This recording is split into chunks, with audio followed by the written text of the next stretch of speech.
Bienvenue à toutes et à tous sur Psyché, le podcast qui relate des histoires de résilience et qui propose des éclairages sur des thèmes de la vie intérieure. Je m'appelle Angéline Leroux, j'accompagne des personnes à transformer des difficultés de vie à l'aide de différents outils thérapeutiques.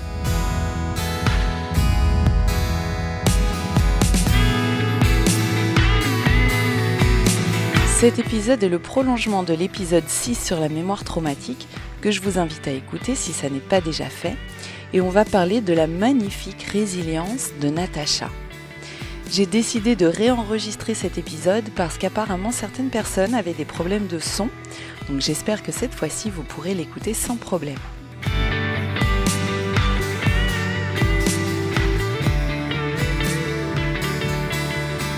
Natacha vient me consulter parce qu'elle souhaite sortir de l'obésité. Lors de la première séance, on évoque ce qu'elle vit au quotidien, on fait le point sur sa situation. Natacha vit seule, elle est séparée et se rend compte qu'elle n'arrive pas à construire de relations amoureuses pérennes, elle n'a pas d'enfants et elle souhaite en avoir. Au travail, elle dépanne ses collègues, elle est serviable, elle est gentille, elle n'ose pas dire non au service qu'on lui demande, elle prend sur elle et rend parfois service à contre-cœur. Elle voit que certaines personnes abusent de sa gentillesse, de sa générosité, de son temps. Et de mon côté, je sais que ces caractéristiques sont souvent les conséquences d'un abus vécu plus tôt dans la vie de la personne. Natacha évoque justement un événement traumatisant qui a eu lieu dans son enfance. Elle a subi des attouchements de la part de son oncle. Elle avait une 12aine d'années. Avant de rentrer dans le vif du sujet des abus sexuels, on s'occupe dans un premier temps de ce qu'elle vit au sein de la sphère professionnelle. Je lui propose un travail écrit qui consiste à relater des situations où elle a l'impression de se faire avoir et de ne pas oser dire non. Le but, c'est de trouver les points communs de ces situations, de nommer ce qu'elle ressent et de mettre en lumière les attitudes qu'elle emploie le plus souvent. Natacha fait alors le constat que la plupart du temps, elle ne se sent pas du tout écoutée, pas prise en compte, qu'elle se soumet le plus souvent à l'autre ou qu'elle se justifie par peur de devoir dire non. Elle aimerait pouvoir dire non, mais elle a peur des conséquences que ça engendrerait, donc elle encaisse sans rien dire. Elle se sent coupable et elle retourne la colère contre elle-même, elle rumine les situations quand elle est seule, elle se sent coincée, impuissante, et se punit de n'avoir pas réussi à s'affirmer en mangeant. On voit dans ces situations que Natacha dépasse ses limites et n'arrive pas à se préserver, à s'écouter, à se respecter. C'est ce que vivent beaucoup de personnes qui ont subi des abus sexuels, notamment à cause de la grande culpabilité qu'elles portent. À la deuxième séance, on revient sur des situations d'enfance où Natacha ne s'est pas sentie prise en compte, pas entendue. Un exemple, son père voulait planter des cornichons dans le jardin et demande aux enfants s'ils préfèrent les petits cornichons ou les gros. Un des frères est le seul à en vouloir des gros et le papa choisit de planter ceux-là, alors que Natacha et le reste de la famille préfèrent les petits. Natacha se dit alors « Je ne suis pas prise en compte, je n'ai pas de poids ». Et là, je lui fais remarquer la phrase qu'elle vient de prononcer. « Je n'ai pas de poids ». Alors qu'elle vient pour retrouver justement un poids décent pour elle. Cette phrase « Je n'ai pas de poids » est une croyance. Pour avoir du poids, elle s'en est mise physiquement. Le système d'une personne est très intelligent. Notre corps, notre psyché, choisiront toujours les solutions les plus efficaces pour nous protéger. Je propose à Natacha de transformer cette croyance qui devient alors « Mon père n'a pas pris en compte la préférence qui faisait l'unanimité ». Elle est d'accord avec cette phrase et se sent beaucoup moins touchée personnellement, ça ne remet plus en cause son existence tout entière. Je n'ai pas de poids induit que la personne qu'elle est n'est pas importante, n'est pas prise en compte, alors que mon père n'a pas pris en compte la préférence qui faisait l'unanimité ne concerne plus du tout Natacha en tant que personne, ça concerne son père et les choix qu'il décide de faire. À la séance 3, Natacha découvre de nouvelles sensations. Elle n'est pas partie en vacances, elle est restée chez elle et elle y a pris beaucoup de plaisir. Elle se recentre, elle se retrouve, elle dit ne plus avoir envie de se laisser envahir par des personnes ou des choses qui ne lui correspondent pas. Elle écoute davantage son corps, ses alarmes intérieures, elle se sent plus en accord avec elle-même. Et un nouvel événement a lieu au sein de son travail, et elle décide d'en tirer parti. Dorénavant, elle ne mélangera plus vie professionnelle et vie personnelle, elle se positionnera seulement en professionnelle. En somme, elle vient de délimiter les espaces, de poser une limite pour elle. Et ça, c'est le signe que sa vision est en train de changer.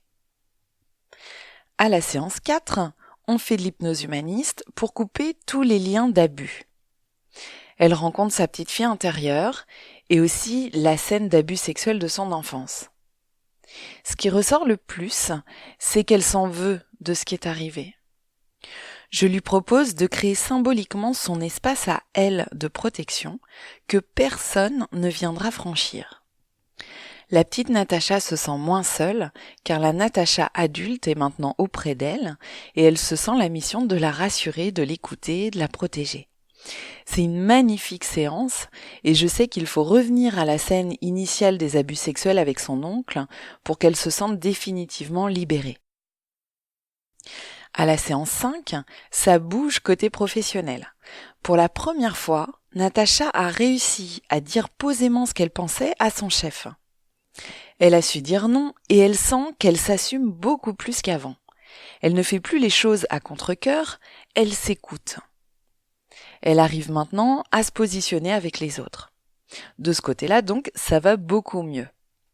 Et puis elle sent qu'elle a plus d'envie et de désir qu'avant, que ça bouillonne en elle.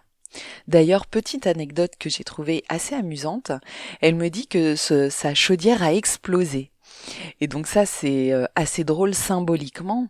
Je lui dis, bah oui, en effet, les désirs ont envie de s'exprimer et là, c'est la chaudière qui explose pour lui montrer que, voilà, il y a besoin que ça, il y a besoin que ça sorte.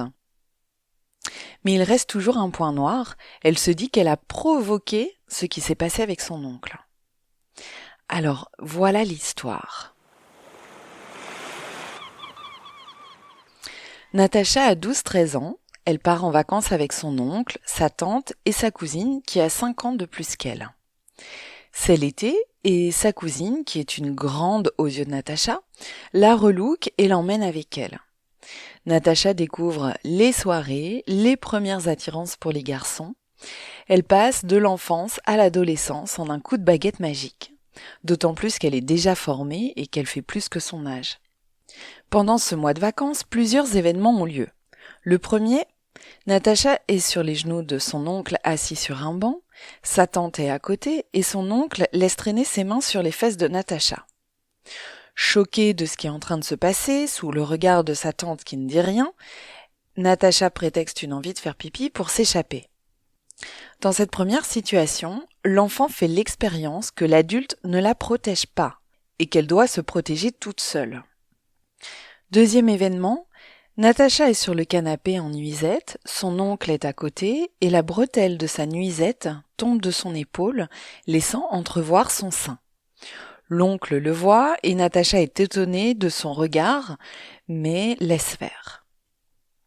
Troisième événement, il est 7 heures du matin, Natacha va faire pipi et croise son oncle dans le couloir. Elle hésite à descendre dans la chambre où ses parents dorment pour se mettre en sécurité. Les parents sont venus rejoindre oncle et tante pour la fin des vacances. Et Natacha, pour ne pas les déranger, décide de se réfugier dans sa chambre à elle, à l'étage. Malheureusement, l'oncle la suit, rentre dans sa chambre, lui parle et lève les draps, et c'est là que les abus sexuels ont lieu. De ces situations-là, Natacha ne retient qu'une seule chose. J'ai provoqué ce qui s'est passé. C'est ma faute si ma bretelle de nuisette était descendue. C'est ma faute de n'avoir rien fait. En plus, j'ai eu des sensations de plaisir, des sensations nouvelles dans mon corps que je découvrais et je culpabilise de ce qui est arrivé. Je fais part à Natacha de plusieurs choses absolument fondamentales. La première, c'est qu'un enfant, vulnérable et dépendant des adultes, ne contredira pas un adulte de sa famille, ou un adulte tout court d'ailleurs, car il a, du simple fait d'être un adulte, un ascendant sur l'enfant. C'est l'adulte le référent, le détenteur du pouvoir moral, parental ou psychologique, et l'enfant n'est pas constitué psychologiquement pour se défendre. Et c'est bien à l'adulte de le protéger car il ne peut pas le faire lui-même. Donc, quand un adulte outrepasse les limites, l'enfant est pétrifié, figé, tétanisé et il se laisse faire. Il ne peut pas réagir tout simplement parce qu'il n'en a pas les moyens, même s'il sait au fond de lui que quelque chose est anormal. La deuxième chose que je dis à Natacha, c'est que son vagin s'est lubrifié lors de l'abus sexuel car c'est une réaction naturelle du corps pour éviter de ressentir encore plus de douleur. Ce n'est pas elle qui a pris plaisir à ce qui se passait, c'est son corps qui l'a protégée, et ça c'est complètement naturel. Et enfin la troisième chose, c'est que c'était l'été, Natacha découvrait son corps, les hormones sont en pleine effervescence, sa cousine l'a emmenée dans la sphère des grands, et Natacha, comme tout enfant à son âge et dans ce contexte, ressent l'éveil de son corps à la sexualité. Donc là, c'est encore une pré-sexualité, elle n'est pas encore tout à fait prête à passer aux choses sérieuses, mais son système se réveille et la prépare à ça graduellement. Ce qu'elle a ressenti quand sa bretelle de nuisette a quitté son épaule, c'est normal. Par contre, ce qui ne l'est pas, c'est qu'un adulte interprète ça comme un signal de provocation sexuelle. Et je donne un exemple à Natacha, une petite fille de 5 ans qui lève sa robe et qui regarde la télévision les jambes écartées et la culotte visible, ça n'est pas une invitation. Si son père le perçoit comme tel, ce n'est pas la petite fille qui est fautive, mais bien le père qui est pervers. Alors avec cet exemple, Natacha réalise. Je vois que quelque chose change dans ses yeux. Elle prend vraiment conscience qu'elle n'y est pour rien. Elle n'est ni coupable, ni responsable. Et là, c'est la révélation. Après cette séance, Natacha rentre chez elle et m'envoie un SMS pour me dire qu'en sortant du cabinet, elle avait la nausée et qu'une fois chez elle, elle a vomi. Ce à quoi j'ai répondu, c'est le signe de la guérison. Et oui, elle a vomi le mal, il est sorti d'elle. Et le corps a parlé. Ça veut dire qu'elle vient de rendre sa part de responsabilité à l'autre au lieu de la garder en elle, de se l'attribuer à elle. À la séance 6, Natacha se sent beaucoup plus légère et se sent soulagée. Elle parle de son processus à ses parents, ses frères, son entourage, et elle dit « Je n'ai plus besoin de nourrir ce truc que j'avais dans le bide, je suis guérie de ça ». 1 mois de vacances avec plusieurs événements traumatisants à 12 ans qui ont eu des répercussions sur elle toute sa vie, dans toutes les sphères, personnelles, professionnelles, amoureuses, relationnelles, etc. Au point que, quand une collègue mangeait en faisant un peu trop de bruit, ça lui évoquait son oncle qui claquait des dents en mangeant. De la même manière, quand elle était en intimité avec son amoureux, elle avait peur que son oncle rentre dans sa chambre, alors qu'il n'était pas là, bien sûr. Et puis, sur la route pour aller au travail, Natacha croisait le camion bleu que son oncle avait garé, et Natacha détournait le regard. Elle baissait les yeux pour ne pas le voir, parce que c'est un lien avec son oncle, et regarder le camion, ça réactivait la douleur. Aujourd'hui, elle peut regarder le camion en face et même lui adresser un doigt d'honneur, signe qu'elle a transformé la culpabilité en colère.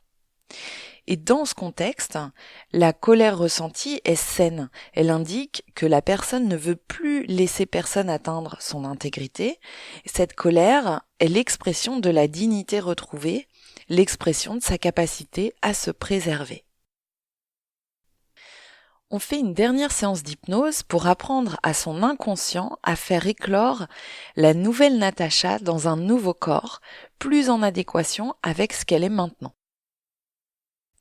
Elle découvre dans cette séance que la nourriture était pour elle une compagne, pour ne pas se sentir seule et surtout pour faire taire le mal, car quand on se sent seul, les douleurs du passé peuvent remonter et on n'a pas envie de les ressentir. C'était sa façon à elle d'anesthésier la douleur, la culpabilité, sa façon à elle de se protéger des hommes en rendant son corps moins désirable. Et beaucoup de femmes procèdent comme ça, d'ailleurs, c'est inconscient, hein. C'était aussi et surtout sa façon de se punir elle-même de ce qu'elle croyait avoir provoqué. Et on voit à quel point notre façon de percevoir ce qui nous arrive est capitale et à quel point ça peut affecter toute notre vie. Aujourd'hui, Natacha découvre ses envies profondes et l'envie de séduire à nouveau, de bouger, de danser, de faire plein de choses qu'elle s'interdisait de faire jusqu'à maintenant, et l'envie de faire aussi de nouvelles rencontres.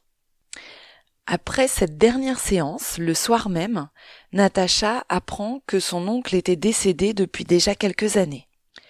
Sans doute ses parents, pour la préserver, ne lui avaient pas dit, et c'est le soir de cette séance qu'elle l'apprend, comme un point final à des années de souffrance. Une page est bel et bien tournée et une nouvelle vie commence pour Natacha. En 7 mois seulement et en 6 séances, Natacha s'est complètement transformée. Elle a fait un magnifique chemin intérieur et je pense que sa résilience parlera à beaucoup de personnes. Je remercie Natacha d'avoir accepté que je partage son histoire. Et si cet épisode fait écho à votre histoire, s'il vous a apporté quelques réponses, n'hésitez pas à m'en faire part en privé ou en public. Tous les liens sont dans les notes de l'épisode.